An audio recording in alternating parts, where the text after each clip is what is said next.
Comment reconnaître le phénomène séduisant d'un délit d'initié en bourse? Comment déterminer la différence cruciale qu'il y a entre un délit d'initié et une news qui tombe en bourse? Et comment ne pas tomber dans le piège irrésistible d'un délit d'initié qui est totalement illégal? C'est ce qu'on va voir dans cette nouvelle vidéo de suivi hebdo des marchés boursiers pour la 5e semaine de 2019, du lundi 28 janvier au vendredi 1er février. Juste avant, comme d'habitude, cliquez sur le bouton s'abonner pour pouvoir rejoindre les autres traders gagnants abonnés à Bourse Ensemble.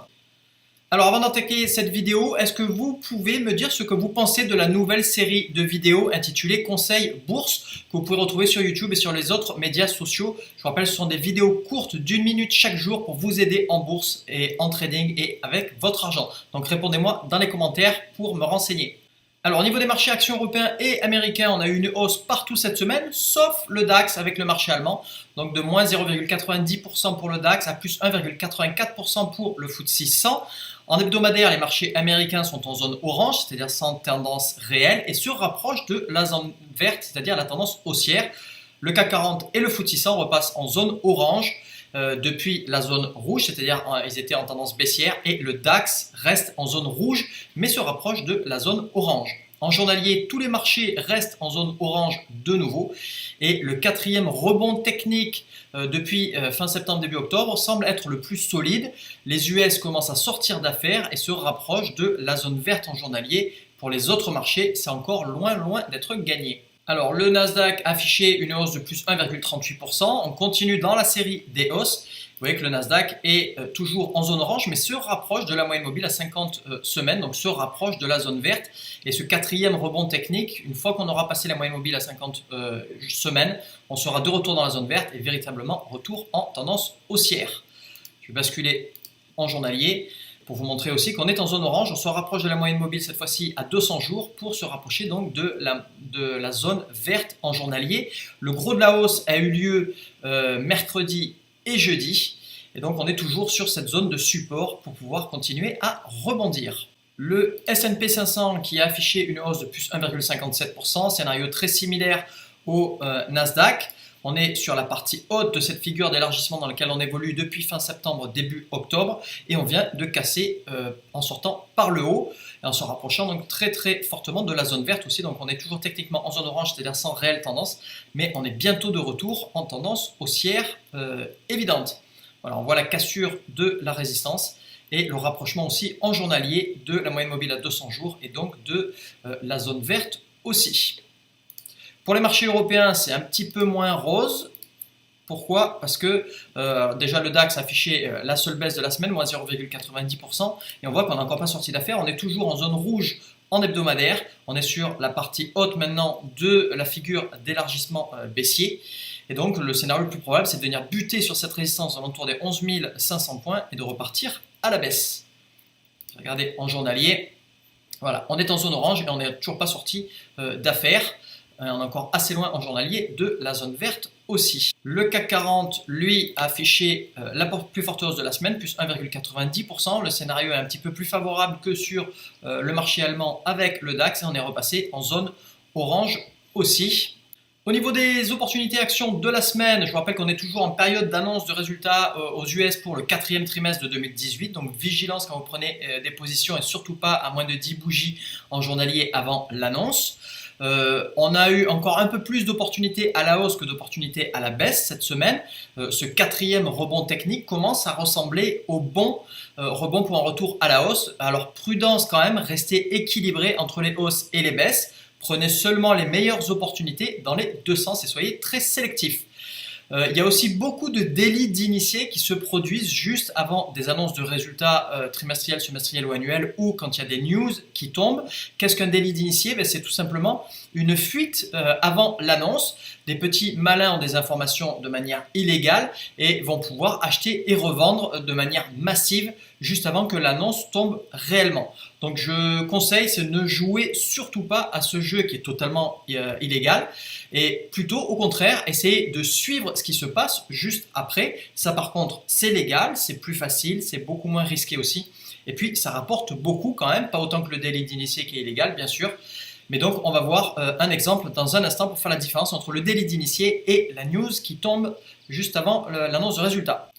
Alors, on commence avec les opportunités à la hausse comme d'habitude et le titre ADC sur le NYSE en journalier. Un titre qui nous a été retourné à plusieurs reprises avec une hausse exponentielle. Une annonce de résultats trimestriels qui est prévue pour le 21 février à la clôture des marchés. Donc, forte volatilité à attendre le lendemain à l'ouverture, c'est-à-dire le 22 février. Ça nous laisse suffisamment de marge de manœuvre pour pouvoir prendre position lors des nombreux signaux de la semaine. Donc, belle opportunité pour cette hausse exponentielle. Laissez pas mal de place. Vous voyez qu'on est venu chatouiller à plusieurs reprises de la moyenne mobile rouge à 50 jours. Donc là, le stop loss ici aux alentours des 61 $ ou même carrément encore plus bas aux alentours des 56,45 $ qui va diminuer mécaniquement la taille de votre position. Alors, toujours pour les hausses, le titre INVA sur le Nasdaq en journalier avec un signal de hausse exponentielle qui nous a été retourné le mardi 29 janvier. Donc là, belle configuration de hausse exponentielle. Il n'y a quasiment aucun élément négatif là-dessus. Donc, première chose à aller faire, c'est d'aller regarder la date d'annonce de résultats trimestriels. Et hop, elle arrive le 7 février. 7 février, c'est seulement quelques bougies après. Donc, c'est moins de 10 bougies après. Surtout pas de prise de position à la hausse.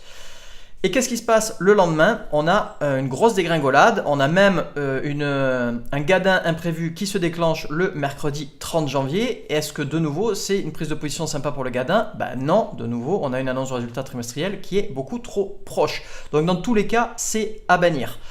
Est-ce qu'on était face à un délit d'initié? Probablement, potentiellement. Vous allez chercher des informations sur le titre ou bien sur Zone Bourse ou bien sur Finviz ou Zacks ou autre. Et vous vous rendez compte qu'en fait, il y a une grosse news qui est tombée de la FDA, donc la Food and Drug Administration aux États-Unis, qui autorise les produits alimentaires, les médicaments, etc. etc. Et que c'est ça qui a fait chuter les cours du titre. Alors, on ne saura jamais trop si c'est vraiment un délit d'initié ou si c'est véritablement cette news. Ça intervient néanmoins quelques séances avant l'annonce de résultats trimestriels. Donc dans tous les cas, vous bannissez ce genre d'opportunité. Mais le délit d'initié, c'est ce qui se produit. Vous allez avoir des gros mouvements quelques jours avant la véritable annonce. Et ça, c'est des personnes ce sont des intervenants qui font un délit d'initié et qui ont eu des informations de manière illégale en général avant que la véritable news ne tombe. Là, en l'occurrence, peu importe, l'annonce de résultats trimestriels, elle est trop proche. Vous passez votre chemin et vous allez sur une autre opportunité. Ensuite, le titre SCWX sur le Nasdaq avec plusieurs signaux de hausse exponentielle cette semaine, mais aussi de GEBS le 28 janvier. Et là, super belle opportunité. On est sur une tendance haussière, on est en zone verte. On a une consolidation, un resserrement des bandes de Bollinger, un resserrement aussi de la résistance et du support. Et ensuite, une explosion des cours et des volumes le 28 janvier. Donc, très belle opportunité. On a néanmoins tout petit peu de volatilité un petit peu avant, pas énormément de calme à ce moment-là. Ça reste néanmoins une belle opportunité, légèrement plus risquée avec cette volatilité passée. Toujours pour les baisses, le titre SALT, donc S-A-L-T sur le NYSE avec un emballement baissier qui nous a été retourné le 31 janvier. Mais d'abord, on a eu une baisse exponentielle. Alors, dans les deux cas, on est superbe.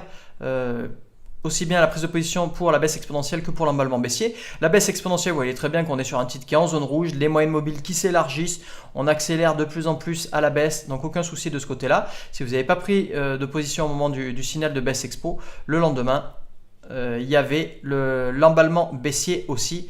Belle opportunité à ce moment-là. Vous voyez qu'on continue sur la baisse, on a une forte baisse des volumes. Donc ça, c'est super. Ce qu'on ne veut surtout pas, c'est une hésitation le lendemain avec une forte hausse des volumes. Ça veut dire une forte présence de la part des acheteurs. Pour conclure cette vidéo, on a toujours de plus en plus d'opportunités à la hausse et de moins en moins d'opportunités à la baisse. On continue donc de ralentir sur les opportunités à la baisse et de basculer progressivement sur les opportunités à la hausse en étant très sélectif, c'est évident. Vérifiez aussi bien les dates d'annonce de résultats avant de prendre une position en journalier, bien évidemment pour ne pas tomber dans le piège du délit d'initié ou vous faire retourner au moment de l'annonce trimestrielle. Allez voir aussi mes vidéos de conseils bourse du jour dans les médias sociaux. Voilà, merci d'avoir regardé cette vidéo, cliquez sur le bouton j'aime et abonnez-vous. Accédez aussi gratuitement à ma formation La Voie rapide en bourse vers l'indépendance financière pour débuter en bourse ou pour pouvoir enfin gagner. Je vous dis à très bientôt sur Bourse Ensemble et n'oubliez pas, faites partie des traders qui ne font pas de délit d'initié ou qui ne tombent pas dans le piège d'un délit d'initié juste avant une annonce.